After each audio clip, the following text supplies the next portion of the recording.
जहां पर बात आती है मुस्लिम महिलाओं की, आप भूल जाते हैं उनको। ये आपकी मोहब्बत है।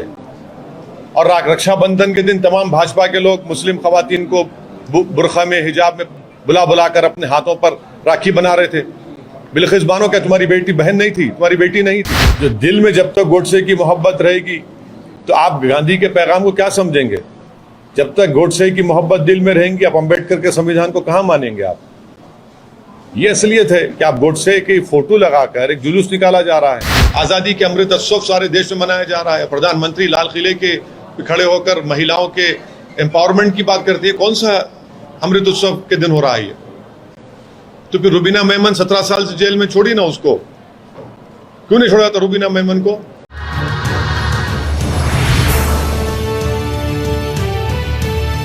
देखिए, ये वहां की जो बीजेपी के अपॉइंटेड लेफ्टिनेंट गवर्नर साहब हैं और वहां पर सेंट्रल गवर्नमेंट की सरकार है, प्रधानमंत्री श्री नरेंद्र मोदी का एडमिनिस्ट्रेशन चलता है, तो वो नाकाम साबित हुए। 370 इसलिए हटाया देश को ये कहकर के पूरे पंडितों को फायदा होगा, कश्मीर में अमन हो जाएगा। तो ये तो पहला हमला नहीं है कश्मीरी पंडित पर। जो बरसों की मेहनत के बाद उनको लाकर वहां पर वो आ रहे थे, रह रहे थे, आज वो उनको आप उन कश्मीरी पंडितों को आप बिल्कुल ही अनसेफ कर दिए। और वो इसलिए अनसेफ हो रहे हैं क्योंकि आपकी सरकार ने उनको कोई सेफ्टी प्रोवाइड करने में सरासर नाकाम साबित हुई है। और कश्मीरी पंडित तो कश्मीर छोड़ के जाना चाह रहे हैं। हमने और आपने देखा कि वो प्रोटेस्ट कर रहे थे रोडों पर आकर। उनके एनक्लेव्स को रातों में पुलिस बंद कर दी थी कि वो निकल कर ना जाए कहीं। तो ये मोदी सरकार की नाकामी का एक और मिसाल है कश्मीर में। और इसकी पूरी जिम्मेदारी जो है वो भारतीय जनता पार्टी और उनकी सरकार पर आती है कि उन्होंने वो कश्मीरी पंडितों को उनकी जान की हिफाजत करने में नाकाम साबित हो रहे हैं। अब बिहार और उत्तर प्रदेश के जो मजदूर हैं, प्रवासी मजदूर हैं, वो भी कश्मीर में काम कर रहे हैं, उनको भी निशाना बनाया जा रहा है सर। तो ये सवाल जो है देश के प्रधानमंत्री को देना चाहिए था। इस बात का जवाब जो है गृह मंत्री को देना चाहिए, रक्षा मंत्री को देना चाहिए, बीजेपी को देना चाहिए। आपने बड़े बुलंद बांग दावे किए थे, अब क्या हुआ उन दावों का? पूरे कश्मीरी पंडित आज डर और खौफ के आलम में जिंदगी गुजार रहे हैं। वो कश्मीर छोड़ना चाहते हैं और सरकार, ये नाकामी है, बीजेपी की नाकामी है। कल प्रधानमंत्री ने अपने भाषण में बहुत कुछ कहा है। पंच प्राण को लेकर के 5 बातें जो भारत के लिए अगले आने वाले कई सालों तक इसके बारे में बात की। और जो हमेशा आप बोलते थे कि एक भी मुस्लिम फ्रीडम फाइटर का नाम नहीं लेना था, तो उन्होंने 2 नाम लिए। और तीसरी बात वेद की औरतों की सुरक्षा के बारे में बात किया उन्होंने। सुनिए, भारत की जंगे आज़ादी के लिए प्रधानमंत्री सिर्फ 2 मुसलमानों का नाम लिए तो क्या करूं, मिठे बांटूं मैं? ऐसे हजारों नाम हैं। प्रधानमंत्री को बोलना पड़ा, अशफाकुल्लाह का नाम लेना पड़ा, हजरत महल का नाम लेना पड़ा।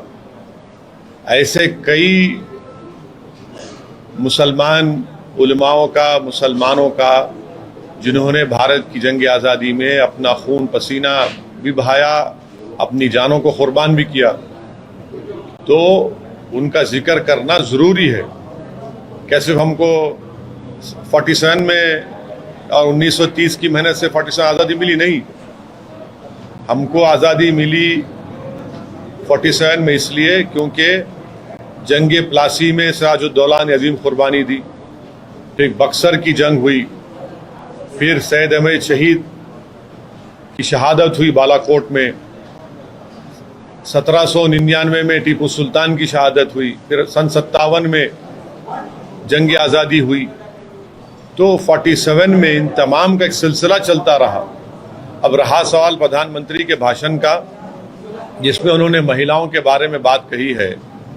हम प्रधानमंत्री से पूछना चाह रहे हैं कि ये आपका अमृत उत्सव है क्या कि जिस महिला को जो 5 महीने की प्रेग्नेंट थी,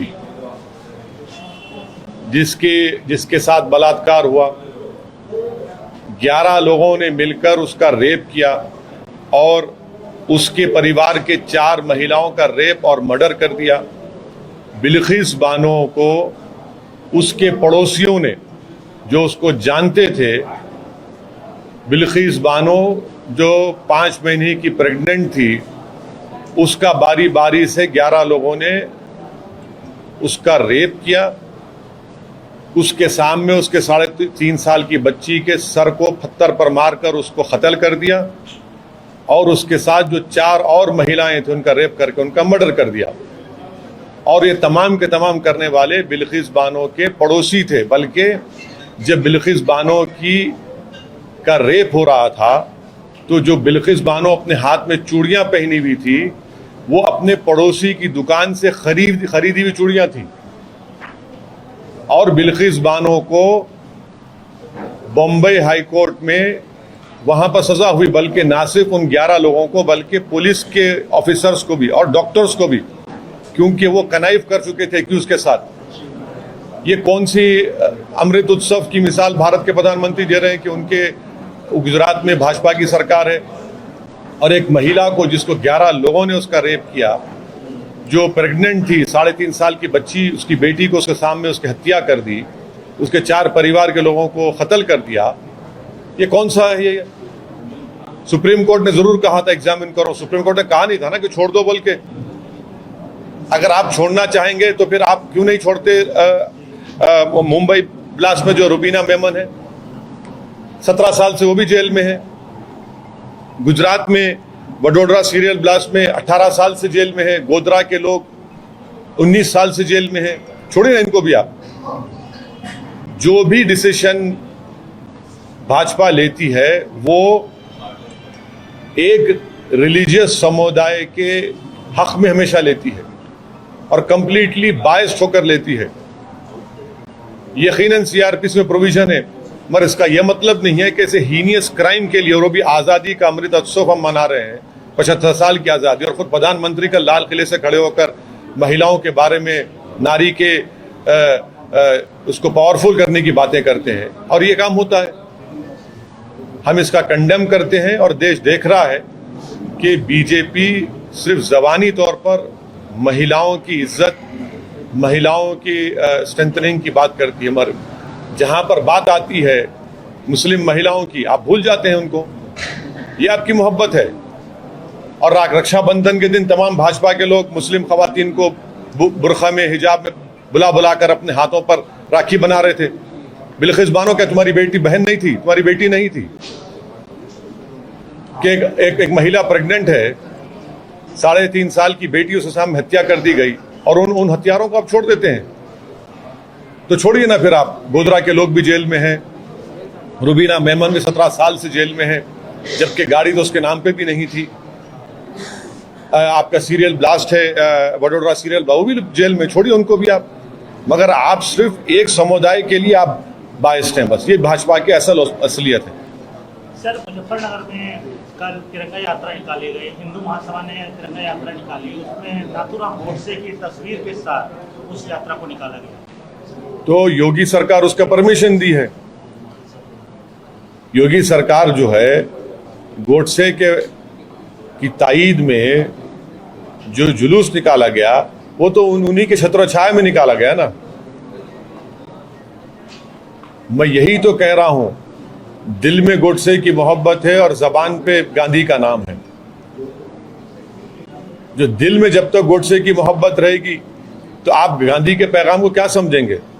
जब तक गोडसे की मोहब्बत दिल में रहेंगी, आप अंबेडकर के संविधान को कहां मानेंगे आप?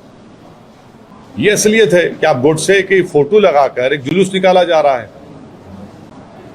क्या पैगाम दिया जा रहा है आजादी के अमृत उत्सव के दिन मुजफ्फरनगर में? पंडित नेहरू प्रधानमंत्री के भाषण में उनका कोई जिक्र नहीं आया। सर, लाल किले से भारत के पहले प्रधानमंत्री का नाम अभी के मौजूदा प्रधानमंत्री ने एक बार भी उनका जिक्र नहीं किया। देखिए, जिन लोगों ने 12-15 साल जेल में रहे, नेहरू, और जेल में रहकर उन्होंने डिस्कवरी ऑफ इंडिया किताब लिखी, तो इनका कंपैरिजन नहीं करना चाहिए किसी से। ये हमारे देश के पहले प्रधानमंत्री थे। उन्होंने यकीनन वो कोई ये नहीं कह सकता कि गलतियां की उन्होंने, मगर क्या उनके रोल को डिनाई कर सकते हम लोग? नहीं कर सकते। जैसा ना मौलाना अबुल कलाम आज़ाद के रोल को डिनाई कर सकते, ना नेताजी सुभाष चंद्र बोस के रोल को डिनाई कर सकते, ना जौहर बरदरान को, ना हुसैन अहमद मदनी रहमतुल्लाह अलैह को, ना मौलाना महमूदुल हसन की कुर्बानी को, ना 57 के मुजाहिदीन को। तो अब आप नाम नहीं ले रहे हैं तो ये तो प्रधानमंत्री को बताना चाहिए क्यों नाम नहीं लिए। सर, रेमिशन पॉलिसीज पे प्रॉब्लम क्या है? मतलब देखिए, अभी ये रेमिशन पॉलिसी पे वो लोग डिजर्व करते होंगे तो लोग रिलीज किया होगा। दूसरे सरकार में मतलब दूसरे गवर्नमेंट्स भी कई सारे लाइफ कन्विक्ट्स रिलीज किए। ये गुजरात गवर्नमेंट को आप टारगेट क्यों कर रहे हैं? अभी चलिए टारगेट कर रहे हैं तो आप उनको रेमिशन पॉलिसी कैंसिल करके उन लोगों को फिर जेल में डालना चाहते, मतलब जेल में डालना चाहिए क्या? देखिए, ये एक हीनियस क्राइम है, ये एक हीनियस क्राइम है। एक महिला को उसके पड़ोसियों ने, जो उसको जानते थे, जो 5 महीने की प्रेग्नेंट थी, उसके साथ उसके परिवार के 4 महिलाएं थे, उनका रेप और उनका मर्डर हुआ। उसकी 3.5 साल की बेटी की हत्या हुई। उसके पेट में जो औलाद थी उसका कत्ल कर दिए, मिसकैरेज हो गया। जो पुलिस वाले उसकी सपोर्ट नहीं कर रहे थे, डॉक्टर्स ने एविडेंस को फॉल्सिफाई किया। एक बड़ी जंग बिल्किस बानो के हस्बैंड ने लड़ी थी, मैं उसको सलाम करता हूं। उसके बाद इन लोगों को सजा हुई बॉम्बे हाई कोर्ट में, और आप इनको रेमिशन के नाम पर इनको आप छोड़ देते हैं। ये एक हीनियस क्राइम है ना। क्या मिसाल दे रहे हैं पूरे देश के महिलाओं को कि अगर तुम प्रेग्नेंट हो, तुम्हारी बेटी के तुम्हारी 3.5 साल की बेटी तुम्हारे सामने, उसकी हत्या हो जाएगी, उसके सर को पत्थर पर मारकर उसकी हत्या कर देंगे, उसके परिवार के 4 महिलाओं का रेप करके मर्डर कर देंगे, और वो इतने साल लड़ती है कोर्ट में, और कोर्ट से सजा ना सिर्फ उन एक्यूज को होती है बल्कि उन पुलिस ऑफिसर्स को, डॉक्टर्स को भी होती है। आप क्या मैसेज दे रहे हैं? कौन से महिला की शस्त्रीकरण की बात कर रहे हैं आप? कौन से महिला के एम्पावरमेंट की बात कर रहे हैं? सुप्रीम कोर्ट ने कहा कि एक एक्यूज गया था, एग्जामिन करो। कमेटी तो गवर्नमेंट के महत आती है ना। कमेटी तो गुजरात गवर्नमेंट की बनाई हुई है, कलेक्टर उनका अपॉइंटी है। तो आपकी कोई मॉरल रिस्पॉन्सिबिलिटी नहीं है, कोई कॉन्स्टिट्यूशनल रिस्पॉन्सिबिलिटी नहीं है कि जिस महिला के नेबर्स ने उससे इस तरह की गलत हरकत की, आप उनको छोड़ रहे हैं। और वो भी आज़ादी के अमृत उत्सव सारे देश में मनाया जा रहा है। प्रधानमंत्री लाल किले के खड़े होकर महिलाओं के एम्पावरमेंट की बात करती है। कौन सा अमृत उत्सव के दिन हो रहा है ये? तो फिर रुबीना मेमन 17 साल से जेल में छोड़ी ना, उसको क्यों नहीं छोड़ा था रुबीना मेमन को? क्या कल एक ऐसा दिन भी आएगा कि जो दिल्ली में जिस बच्ची के साथ रेप हुआ था, क्या चंद साल के बाद बीजेपी छोड़ देगी उनको भी? क्या उनकी तो फांसी भी होगी उन लोगों को, दूसरे भी कई जेलों में हैं, तो उनको भी छोड़ देंगे आप? तो ये गलत मैसेज गया है। गुजरात गवर्नमेंट ने बहुत गलत डिसीजन लिया, गलत मैसेज गया है। और ये इसमें मैसेज में ये भी है कि अगर कोई एक समुदाय के हक में बीजेपी हमेशा डिसीजन लेती है, ये तुष्टीकरण की राजनीति बीजेपी कर रही है। आप डिमांड क्या करते हैं सर? मतलब उनको फिर जेल में डालना चाहिए या फिर क्या करना चाहिए? अब लीगली क्या हो सकता है मुझे नहीं मालूम। लीगली अगर पॉसिबल है तो लीगली उनका रेमिशन कैंसिल होना चाहिए। आप कैसे छोड़ सकते हैं? क्या जो पड़ोसी है, रहकर पड़ोसी थे बिल्किस बानो के लोग, जब बिल्किस बानो का रेप हुआ तो वो जो रेप एक्यूज की दुकान से बिल्किस बानो उसके चूड़ियां पे खरीद कर पहनी हुई थी, वो चाचा चाचा कहकर पुकार रही थी, और उन्हीं को आप छोड़ दिए। क्या मैसेज दे रहे हैं महिलाओं की सुरक्षा के बारे में भाजपा वाले? सर, टीपू सुल्तान के ऊपर, सावरकर के ऊपर काफी विवाद हो रहा है, और कई जगहों पर तो इसका वो जो विवाद है वो काफी ज्यादा वायलेंस का रूप भी अख्तियार कर रहा है। ये पूरा विवाद क्यों देखते हैं, खासतौर पे जब हम 75 ईयर्स ऑफ इंडिपेंडेंस मना रहे हैं। जब पहली जो कॉन्स्टिट्यूशन की किताब लिखी गई थी जो भारत के पार्लियामेंट में है, उसमें किस किस की फोटो है किसकी फोटो नहीं है देख लीजिए जाके, आपको पता चल जाएगा कौन पता चला। और क्या सावरकर का सुप्रीम कोर्ट के रिटायर्ड चीफ जस्टिस के कमीशन में नहीं कहा गया कि सावरकर महात्मा गांधी की हत्या में कॉम्प्लिसिट है, कॉन्स्पिरेसी में शामिल है? कपूर कमीशन की रिपोर्ट नहीं है क्या? वो रिपोर्ट में है वो बात। अभी पिक्चर भी बना रहे हैं सर सावरकर के बाद से, अभी सावरकर पे फिल्म भी बनाई जा रही है। हाँ, जो करते करिए, आप तो तारीख को उल्टा करना चाह रहे हैं, आप तारीख को उल्टा करके पेश करना चाह रहे हैं। सर जैसा आप like you have said there were several people freedom fighters whose role can't be denied, same as well, you know, we can't deny the role of Savarkar in the freedom Yes, fighting. we cannot deny his role in the murder of Mahatma Gandhi. You have to read the Justice Kapoor Commission report. You cannot deny the fact that he wrote mercy letters to the Britishers. Strategy sir. It is strategy, okay. I didn't knew that writing mercy letters and praising the Britishers, and also I didn't knew this strategy was that after the murder of Allah Bakhsh, a government was formed with Mr. Savarkar's party and Mr. Jinnah's party together in alliance. When the call of Quit India movement was made, I didn't knew it was strategy that Mr. Savarkar and Mr. Jinnah were not in favor of Quit India movement. I didn't knew that. I mean, it is. I'm being. This is a new information to me.